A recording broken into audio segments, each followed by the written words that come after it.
ചെമ്പരത്തി ചായ ഉണ്ടാക്കാനുള്ള ഇൻഗ്രീഡിയൻസ് 4 ചെമ്പരത്തിപ്പൂ എടുക്കുക, നല്ലപോലെ കഴുകുക, അതിൻ്റെ പൊടിയെല്ലാം മാറാൻ വേണ്ടി.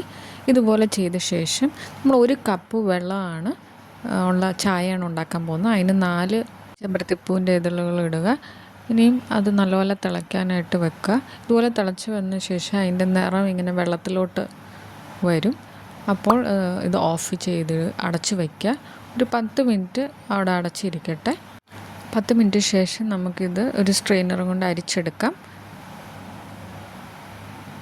അരിച്ചെടുത്ത ശേഷം നമ്മൾ സെർവ് ചെയ്യുന്ന ഗ്ലാസ്സിലോട്ട് ഒഴിച്ച് അതിൽ ഒരു ഹാഫ് നാരങ്ങയുടെ നീരൊഴിക്കുക. അപ്പോൾ ഇതുപോലെ കളറും മാറും.